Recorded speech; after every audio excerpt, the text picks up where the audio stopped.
सबसे पहले महादेव के चरणों में प्रणाम करती हूँ, मेरा प्रणाम स्वीकार हो। मैया पार्वती के चरणों में प्रणाम करती हूँ, मेरा प्रणाम स्वीकार हो। कार्तिक गणेश दोनों भैया के चरणों में प्रणाम करती हूँ, मेरा प्रणाम स्वीकार हो। सभी देवी दुर्गा के चरणों में प्रणाम करती हूँ, मेरा प्रणाम स्वीकार हो। आप सभी गुरु भाई बहन के चरणों में प्रणाम करती हूँ और महादेव से दया मांगती हूँ कि हे महादेव, जितने मेरे गुरु भाई बहन हैं सब पे दया कीजिए, पल पल दया कीजिए, रुका हुआ काम बनाइए मेरे गुरु भाई बहन का, सब पे दया कीजिए। तो चलिए आज जो कथा मैं आप लोग को सुनाने जा रही हूँ, कैसे एक महात्मा ने चोर को अपना गुरु बनाए। कथा बहुत सुंदर है, शुरू से अंत तक सुनिएगा और कथा अच्छा लगे तो मेरे वीडियो को लाइक कीजिएगा। अगर आप लोग नए हैं तो चैनल को सब्सक्राइब कीजिएगा, घंटी के निशान को जरूर दबाइएगा ताकि कोई भी कथा हम डालें तो आप लोग के पास आसानी से पहुंच जाए और आप कथा सुन सकें। दोस्तों में, रिश्तेदारों में शेयर कीजिएगा। कमेंट बॉक्स में हर हर महादेव जरूर लिखिएगा, क्योंकि भगवान का नाम बोलने से, लिखने से, सुनने से सारी कष्ट, सारी परेशानियां दूर होती है। और चलिए ज़्यादा बात नहीं करते हुए कथा शुरू करती हूँ।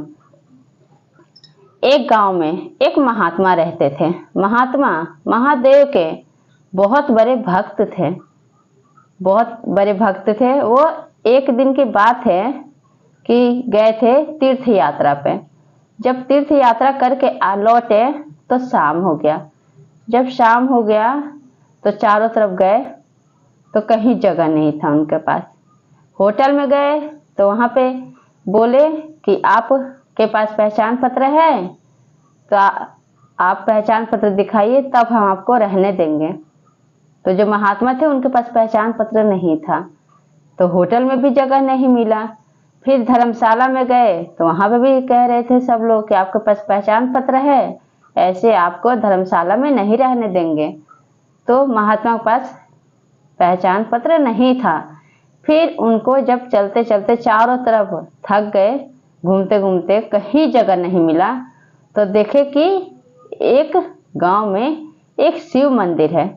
शिव मंदिर का दरवाजा है वो खुला हुआ है, उसमें एक पंडित जी थे। तब महात्मा जब जाते हैं शिव मंदिर में रहने के लिए, तब कहते हैं पंडित जी मंदिर के कि क्या आपके पास पहचान पत्र है? तो कहते हैं कि नहीं, जब आपके पास पहचान पत्र नहीं है तो हम आपको नहीं रहने देंगे।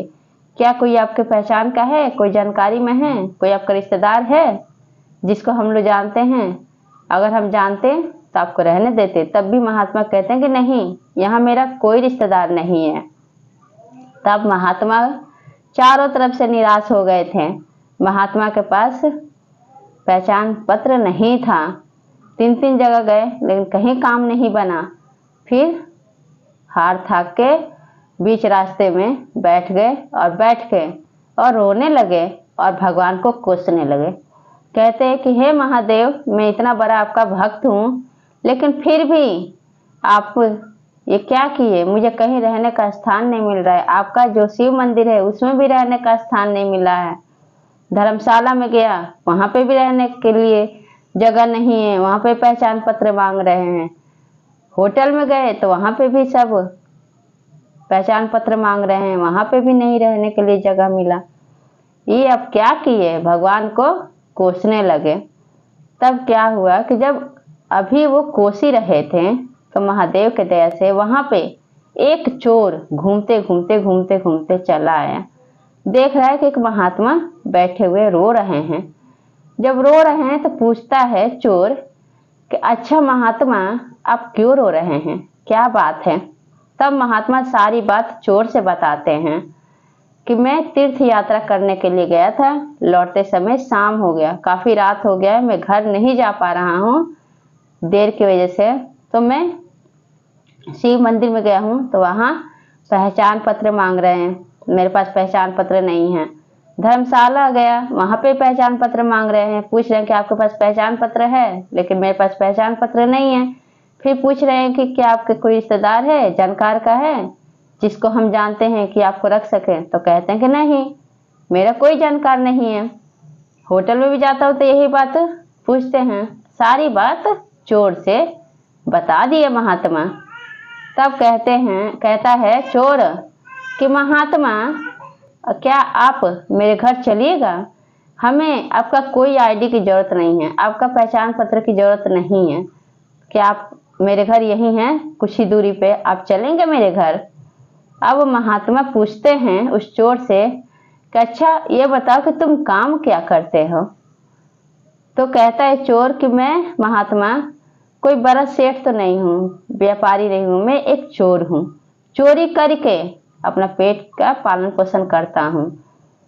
तो इसलिए जब चोर की बात सुनते हैं, अब महात्मा डर जाते हैं।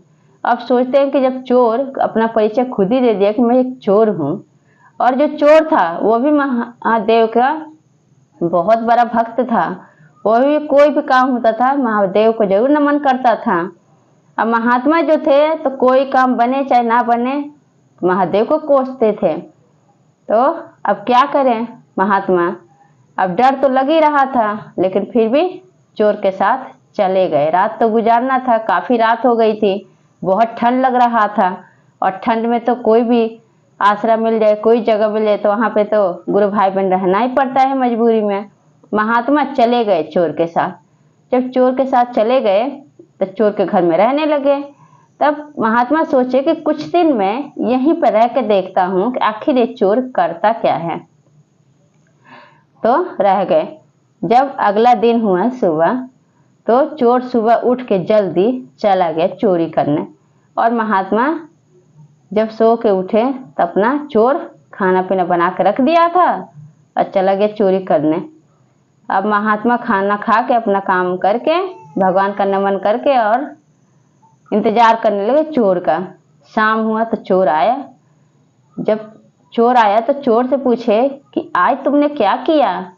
चोर बोला, आज महात्मा चोरी नहीं कर पाए, आज मुझे कोई अच्छा घर ही नहीं मिला, चोरी ही नहीं कर पाए, मौका ही नहीं मिला। लेकिन बोला कि अगर महादेव का दया रहा तो कल अच्छी कमाई होगी, अच्छे घर में चोरी करूंगा। अब ये बात महात्मा जब सुने कि बताओ कि चोर को इतना आस्था है, इतना उसको विश्वास है महादेव पे कि कहता है कि आज नहीं चोरी हुआ तो कोई बात नहीं, ये भी महादेव का ही मर्जी होगा, और कल फिर कोई और अच्छा सा घर में चोरी करेंगे, बढ़िया से घर में, महादेव की दया हुई तो भगवान का हर शब्द में इस्तेमाल करे, हर शब्द में नाम भगवान का ले रहा है महादेव। वो महात्मा यही सोच रहे थे। फिर अगला दिन हुआ। जब अगला दिन हुआ तो फिर चोर चला गया चोरी करने। रोजीना की तरह सुबह जो काम होता करके और चोरी करने के लिए चला जाता। अब चोर तो है तो चोर को तो 84 बुद्धि होता है गुरु भाई बहन। अब घूमते घूमते घूमते घूमते फिर उसको आधी रात हो गया। अब यहाँ महात्मा इंतजार करने लगे चोर का, अब चोर आएगा, अब चोर आएगा। जब चोर आया तो महात्मा पूछते हैं कि आज तुमने कहाँ चोरी की है? तब चोर कहता है कि महात्मा आज भी नहीं चोरी कर पाए, आज भी कोई घर नहीं मिला चोरी करने के लिए, ये भी महादेव की ही मर्जी होगी, कल महादेव की अगर दया हुई तो कल मैं अच्छे घर में चोरी करूंगा। ये बात फिर चोर बोला महात्मा से। तो महात्मा कहते हैं कि देखो मैं बहुत बड़ा भक्त हूँ महादेव के, लेकिन मुझे विश्वास नहीं है महादेव पे। मैं कोई भी छोटा बड़ा काम हो तो महादेव को कोसता हूँ, और ये एक चोर है और इसको इतना भगवान पे विश्वास है, इतना विश्वास करता है। फिर रात कटा, फिर अगला दिन हुआ। फिर अगला दिन रोजीना की तरह सारा काम करके चोर चला गया।